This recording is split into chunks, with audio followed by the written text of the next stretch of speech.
Where does this leave the Warriors if the top free agents like Giannis or LeBron or other people are looking at what the Warriors have to offer and they don't see championship? I mean, you mentioned that last season the Warriors were a 37-win team. How do they look appealing, or how can they make themselves better?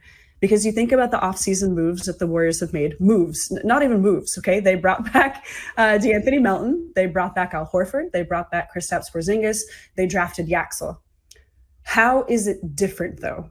How should the Warriors feel heading into their season about their ability to compete, Monty? It's pretty uninspiring. You're asking Steph to stay healthy and carry a load that obviously is a lot for a 38-year-old. When you look at their roster, and LeBron, I'm sure, looked at the roster and said, I think it's safe to say, even if the Warriors had gotten LeBron, they were still at least one really good player away from being a real factor. And so, I think Yaxel will help, but he's not the guy yet. They needed someone who had already been proven in the NBA that he can play at a very high level, perhaps an all-star level. Did not happen. And so now when you look at the Warriors and where they can go from here, there is no one on the free agent market that's available comes close to LeBron. You can say, yeah, he's 41, but when you look at his stats from last year, his per minute stats, his metrics, LeBron is still an all-star caliber player. It's uncanny, but it's unreal, but it's real. And so now you look at where the Warriors are and you say, okay, what do we pivot to? And I know they had a plan B, a plan C, a plan D, because they knew that this was not likely, possible, but not likely. And you're looking at a guy like, a DeMar DeRozan or somebody. And DeMar DeRozan he can get a bucket, even now. He's healthy. He's younger than LeBron.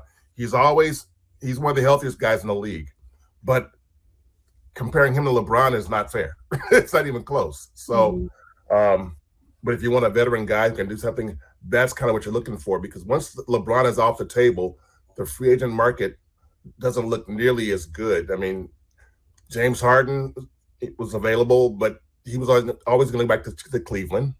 And so he's probably the next best player, the next biggest name out there.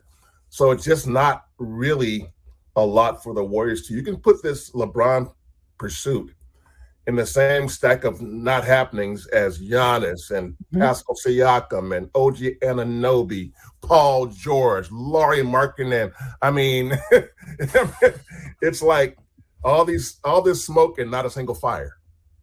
So, and right now it's once again, any big target that they were after is pretty much off the table, and they've shown a reluctance to part with their draft picks. So it's not looking good at this moment. When you rattle off that list of names, Monty, do you start looking at the Warriors front office leadership for not being able to take the big enough swings to get that done? Because off the top of the show, you mentioned Bob Myers, the president, the guy working with the Sixers right now to make all types of transformations to make the Sixers a championship contender. And then you have Mike Dunleavy. And there's an argument that Mike Dunleavy was left holding a bag, that it's really hard to lead the Warriors out of the dynasty years. Or it could be, because I'm not in those conversations, maybe he is not taking big enough swings. Maybe there are forces, maybe he's been working with Joe Lacob to try to figure out what that future should look like. But when we see for a few years now the Warriors missing out, does that conversation need to start at the top? Yes. I mean, if you're looking at the Warriors, it's Mike there. If you want to use a baseball analogy, there's multiple hands on that bat taking that swing. And Mike Dunleavy ain't the only guy taking a swing. Joe Lacob's right there. And so his hands are on that bat too.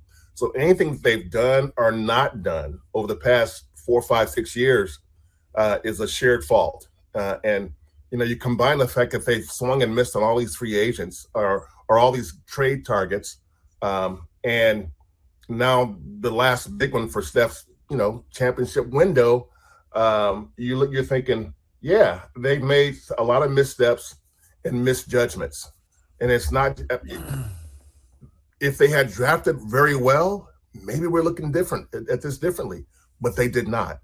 They didn't draft well. They had 3 lottery picks and don't have a single all-star to that. So, Yeah, the front office obviously deserves a lot of blame here for what has happened. And when you look at Mike Dunleavy, the big swing that he took was acquiring Jimmy Butler, who at the time was sort of on the market because of what was going on in Miami. That did make a big difference. Yes. For the end of that season. Absolutely. But that's the big win that Mike was able to pull off. Yeah. And so, that's a